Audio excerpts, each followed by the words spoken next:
Hello दोस्तों, welcome to another video. तो देखो, लास्ट वीडियो में हमने गर्भाव क्रांति जो है शुरू किया था, तो उसमें 3 पॉइंट्स जो है एनसीएसएम के हमने कवर किए थे। ये सेकंड पार्ट है उस वीडियो का, गर्भाव क्रांति ही हम पढ़ रहे हैं। नेक्स्ट 3 जो टॉपिक्स हैं वो हम इस वीडियो में कवर करेंगे। तो चलिए शुरू करते हैं। तो देखो, सबसे पहला टॉपिक अब आता है हमारा रोल ऑफ पंच महाभूत इन गर्भ वृद्धि क्या होता है। तो देखो, रोल ऑफ पंच महाभूत की बात करें तो देखो इसमें दे रखा है, बुक से ही पढ़ेंगे ताकि एकदम क्लैरिटी हो जाए। तो देखो, भूत व्यापार क्या रहता है, गर्भ विकास में भूत व्यापार क्या रहता है। तो गर्भ विकास में महाभूतों के व्यापार मतलब क्या रोल है उनका बेसिकली का वर्णन करते हुए आचार्य सुश्रुत ने कहा है कि, तो श्लोक देखो इसके याद करने वाले हैं, ठीक है। तो ये श्लोक वही वाले हैं जो हमने गर्भ की परिभाषा में पढ़े थे।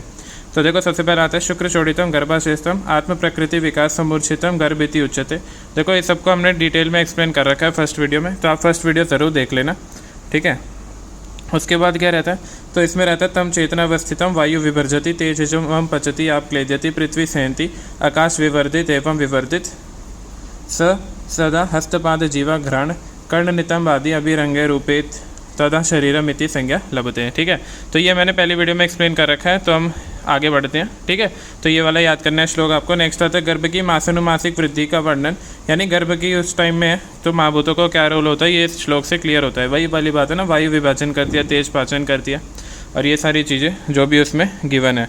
नेक्स्ट आता है गर्भ की मासानुमासिक वृद्धि का वर्णन करते हुए लिखा है कि मासानुमासिक भी हमने फर्स्ट वीडियो में कवर किया था कि द्वितीय शीत उष्ण अली लहरबी प्रपच्यमानना महाभूतानाम संगातो घन संजायते, ठीक है। इसका फर्स्ट वीडियो में ही क्लियर है। उसके बाद दूसरे महीने में शीत उष्ण एवं वायु से परिपक्व महाभूतों के संगात से यह गर्भ जो है घन बनता है, ठीक है। गर्भ जो है घन बनता है किसमें, दूसरे महीने में। तो ये पहले भी पढ़ चुके हैं, तो ये वाला दोनों श्लोक याद होना चाहिए। नेक्स्ट आता है त्रिदोष की उत्पत्ति कर्म में। वाग्भट ने क्या लिखा है, तो इसमें ये छंद दे रखा है वायवाकाश धातुभ्याम वायु, यानी वायु प्लस आकाश से वात की उत्पत्ति होती है। आग्नेयम पित्तम, अग्नि से पित्त की उत्पत्ति। अम्बह पृथ्वीभ्याम श्लेष्मा, यानी जल और पृथ्वी से कफ की उत्पत्ति, ठीक है। क्लियर है, ये तीनों याद होना चाहिए, सारी चीज़ें लर्न करनी है। आगे बढ़ते हैं कि पंचमहाभूत का और क्या क्या रोल है।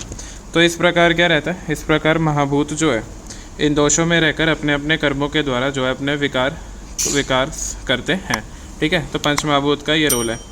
चौथा रहता है स्तर निर्माण से क्या रहता है, तो ये भी नेक्स्ट किसी न किसी वीडियो में आएगा। तो इसमें क्या है, 3 लेयर होती है, एंड्रोडम एक्टोडम मीजोडम। तो इसको आयुर्वेद में बोलते हैं अंतः जन स्तर, बाह्य जन स्तर, मध्य जन स्तर। तो एंड्रोडम है पित्त प्रधान, एक्टोडम वात प्रधान, मीजोडम कफ प्रधान। ध्यान में रखने वाली बात है, ये इंपॉर्टेंट है। उसके बाद इन तीनों की उत्पत्ति पंच महाभूतों से होने के कारण ये भी भूत व्यापार पर ही निर्भर हैं, मतलब पंच महाभूत पर ही निर्भर है कि पंच महाभूत इनका विकास करेगा। तो पंच महाभूत नेक्स्ट पॉइंट आता है कि पंच महाभूत जो है कोष विभाजन मतलब सेल डिवीजन में भाग लेते हैं, जिसमें वायु महाभूत की प्रधानता होती है, ठीक है। नेक्स्ट आता है गर्भ की वर्ण उत्पत्ति में क्या रहता है, तो पंच महाभूत में से अग्नि महाभूत की तेजो धातु से सभी वर्णों की उत्पत्ति होती है। क्लियर है कि पंच महाभूतों में से अग्नि महाभूत की तेजो धातु से सभी वर्णों की उत्पत्ति होती है, सही बात है। नेक्स्ट आता है जब तेजो धातु गर्भोत्पत्ति के समय जल प्रधान होता है तब गर्भ को गौर वर्ण करती है। पृथ्वी प्रधान होता है, मतलब कौन कौन सा महाभूत प्रधान है तो उस हिसाब से क्या होता है, वर्ण होता है, ठीक है। तो पृथ्वी होगा तो कृष्ण वर्ण का, पृथ्वी प्लस आकाश, तो कृष्ण श्याम वर्ण का, जल आकाश गौर श्याम वर्ण का। तो ये था रिलेटेड कि पंच महाभूत का क्या रोल होता है गर्भ की वृद्धि कराने में। क्लियर है। नेक्स्ट टॉपिक पे बढ़ते हैं, हमारा इस वीडियो का दूसरा टॉपिक और वैसे 5वां टॉपिक है कि कॉन्सेप्ट ऑफ बीज, बीज भाग और बीज भाग अवयव। तो देखो इसमें क्या रहता है, ये टॉपिक ये रहा, ठीक है। तो सबसे पहले तो हमें टर्म्स क्लियर होने चाहिए, मॉडर्न से कंपेयर करते हैं ताकि क्लैरिटी बढ़े। तो देखो बीज क्या रहता है, फर्टिलाइज्ड ओवम बीज है, ठीक है। बीज भाग क्या रहता है, न्यूक्लियस, और बीज भाग अवयव रहता है क्रोमोसोम एंड जीन। देखो टर्म्स एकदम क्लियर होने चाहिए तभी समझ आएगा। तो सबसे पहले क्या जन्म स्तर, जन्मजात गर्भ विकृति को वैरूपकी टेराटोलॉजी कहते हैं। टेराटोलॉजी में पता है कि कोई भी डिफॉर्मिटी हो जाती है, टेराटोलॉजी कहते हैं। टेराटोजेंस होते हैं ना, इसके मुख्यतः 2 कारण होते हैं, ठीक है। तो टेराटोलॉजी के 2 कारण होते हैं, एक होता है जेनेटिक और एक होता है एनवायरमेंटल, ठीक है। 2 कारण होते हैं जेनेटिक और एनवायरमेंटल, तो हम दोनों को एक एक करके बात करते हैं। तो हम क्या पढ़ रहे हैं, बीज, बीज भाग अवयव। क्लियर है। उसके बाद देखो क्या रहता है बेसिकली, तो जेनेटिक की बात करें तो शुक्र शोणित द्वारा होने वाली विकृतियाँ, ठीक है। शुक्र शोणित द्वारा होने वाली विकृतियाँ शुक्र शोणित एवं गर्भ उत्पादक बीज है। ठीक है, इस बीज से या बीज भाग से जो जो अंग उत्पन्न होते हैं, ठीक है, मतलब जिसमें विकृति आ गई है उस बीज से जो जो अंग प्रत्यंग उत्पन्न होते हैं, अर्थात जिस अंग एवं प्रत्यंग का बीज भाग दूषित है उन अंगों में प्रत्यंग विकृति होती है। तो सीधी सी बात है ना, जिस बीज से वो उत्पन्न होगा अंग प्रत्यंग, तो ये दूषित है तो ये भी दूषित रहेगा, तो उसमें भी क्या होगा, कोई ना कोई विकृति जो है हमें मिलेगी ही मिलेगी। ये तो बहुत कॉमन बात है। इस गर्भ बीज यानी फर्टिलाइज्ड ओवम में उपस्थित बीज भाग यानी न्यूक्लियस और पुनः बीज भाग के अंदर उपस्थित बीज भाग अवयव, ठीक है, क्लियर होना चाहिए। देखो टर्म्स क्लियर होनी चाहिए एकदम। बीज भाग न्यूक्लियस और पुनः बीज भाग के अंदर, ठीक है, तो न्यूक्लियस के अंदर क्या है, बीज भाग अवयव यानी क्रोमोसोम्स और जीन। तो बीज भाग उसके अंदर बीज भाग अवयव क्रोमोसोम्स एंड जीन होते हैं। अतः वंश परंपरागत हेरिडिटी आने वाले रोग इन्हीं बीज भाग एवं बीज भाग अवयवों द्वारा संतानों में आते हैं। ठीक है, तो सिंपल सी बात है, बीज दूषित हुआ तो उससे अंग प्रत्यंग दूषित होंगे। तो ये सारी बातें करी, तो जेनेटिक चल रहा था कि अगर स्टार्टिंग में ही दूषित हो गया तो फिर दूषित होता जाएगा सब कुछ। नेक्स्ट आता है इसमें एनवायरमेंटल की बात करें तो देखो एनवायरमेंटल क्या है, तो देखो क्या रहता है कि जब स्त्री के गर्भाशय में, ठीक है, जब स्त्री के गर्भाशय में गर्भ विकसित हो रहा होता है उसी समय स्त्री शरीर में, ध्यान से सुनना, स्त्री शरीर में किसी प्रकार की परिस्थिति पैदा हो जाती है और गर्भ विकृति को प्राप्त हो जाता है। मतलब कुछ ऐसी परिस्थितियाँ, कुछ ऐसी कंडीशन हो जाती है कि गर्भ विकृति को प्राप्त हो जाता है, उसमें कुछ ना कुछ दिक्कत होती है। यह परिस्थिति मुख्यतः स्त्री के आहार विहार पर आश्रित है। तो हमने पहले जेनेटिक की बात कर ली कि अगर बीज ही दूषित है तो फिर अंग प्रत्यंग जो उससे बनेगा वो भी क्या होगा, दूषित होगा। तो इसमें क्या कुछ ऐसी परिस्थिति होगी, हम बात कर रहे हैं एनवायरमेंटल, जो किस पर डिपेंड करिए, आहार विहार की बात कर रहे हैं हम। ठीक है, इस प्रकार मुख्य रूप से दो गर्भ विकृति, ठीक है, दो गर्भ विकृति जन्य कारक हमने पढ़ा है ना, टेराटोजेनिक एजेंट्स होते हैं जिससे गर्भ पूर्णतः नष्ट न होकर विकृति को प्राप्त हो जाता है। नष्ट भी नहीं होता, विकृति हो जाती है कि जो होने वाला बच्चा है उसमें कुछ ना कुछ दिक्कतें होंगी। फिर ये कहता है कि विकृत आर्तव का प्रभाव, विकृत शुक्र का प्रभाव, कि क्या क्या रीजंस है एनवायरमेंटल फैक्टर जिससे विकृत जो है विकृति उत्पन्न होती है। तो विकृत शुक्र का प्रभाव, विकृत सात्मजय, रसज, सत्वज का प्रभाव, आत्मा का प्रभाव, आत्मा विकार रहित होती है। आत्मा तो विकार रहित होती है, हमने पढ़ा हुआ है। आत्मा में विकृति जो है मन से होती है। ठीक है, क्लियर है।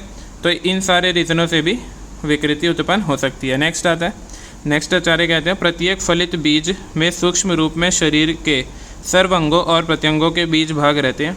पंचमहाभूतों से उन पर प्रक्रिया होती है तथा अग्नि तत्व से उनका पाचन होता है। उस समय किसी प्रत्यंग का बीज भाग, समझ आ रहा है ना, प्रत्यंग बीज भाग उत्पन्न हो गया है या नष्ट हो जाए तो उस बीज भाग से उत्पन्न होने वाला प्रत्यंग विकृति पाई जाती है। क्लियर है एकदम।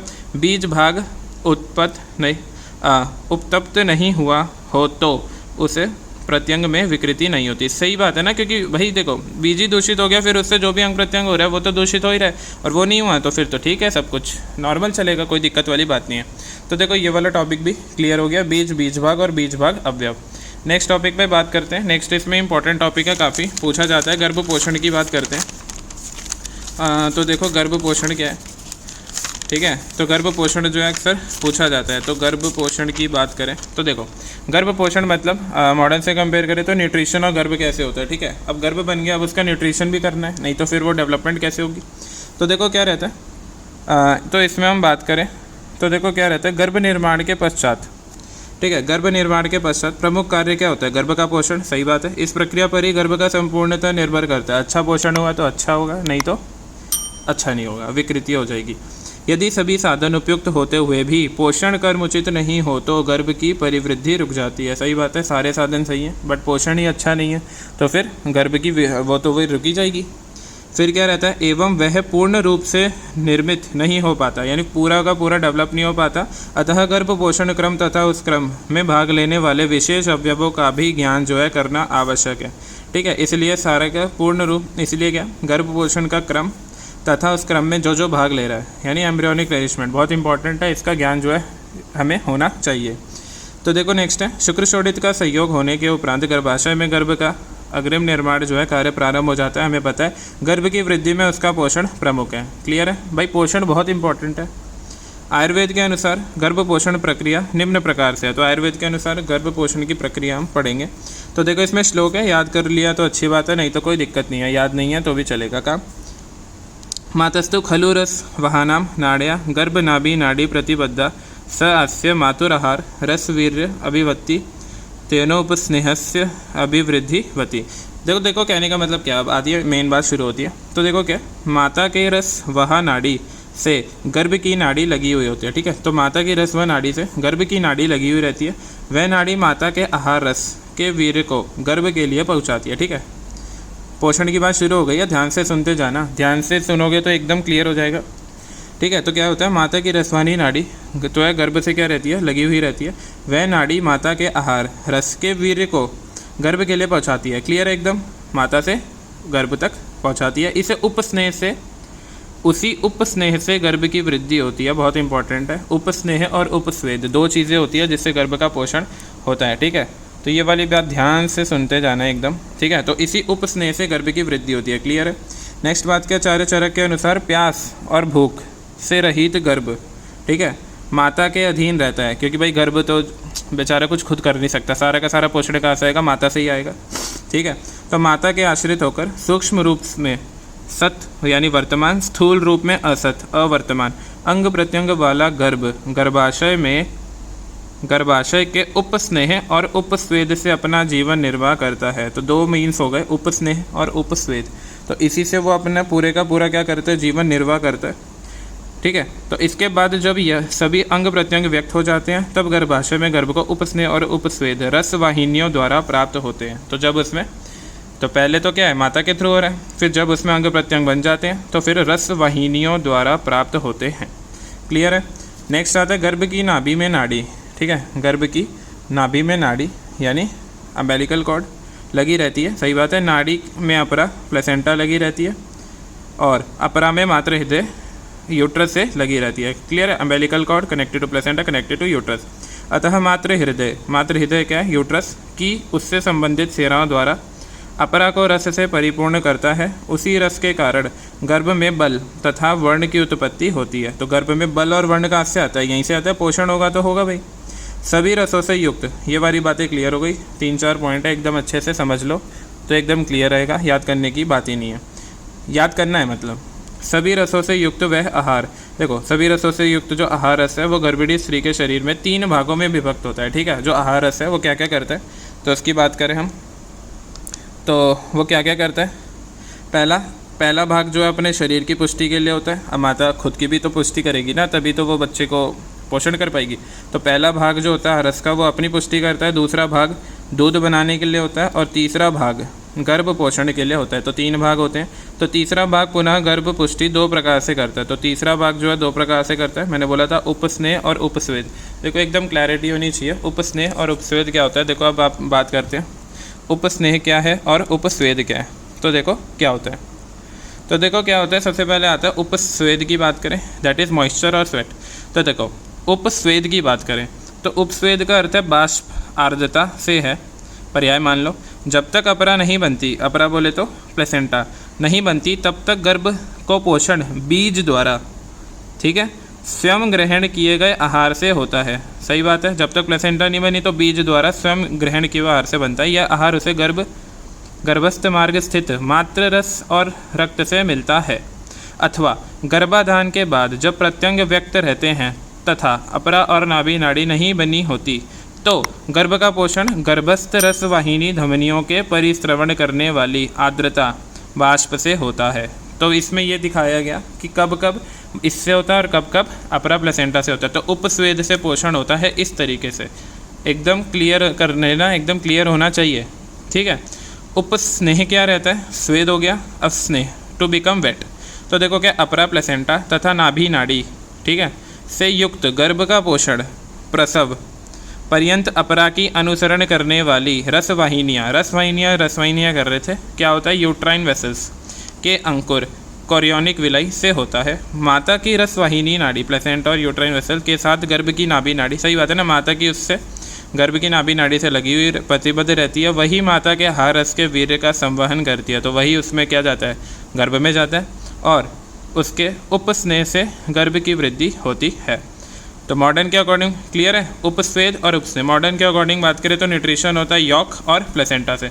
तो मॉडर्न का भी हमें क्लियर होना चाहिए, ठीक है। तो ये था गर्भ पोषण। तो इसी के साथ हमारे 3 टॉपिक कंप्लीट हुए। अब देखो क्या है, ये सेकंड पार्ट था गर्भाव क्रांति का। नेक्स्ट एक और वीडियो बनेगी उसमें सारी चीज़ें और जो बची कुछ है 3 टॉपिक वो सारे हो जाएंगे। आई होप आपको समझ आया होगा। मिलते हैं अगली वीडियो में, तब तक के लिए बेस्ट ऑफ लक, पढ़ते रहिए।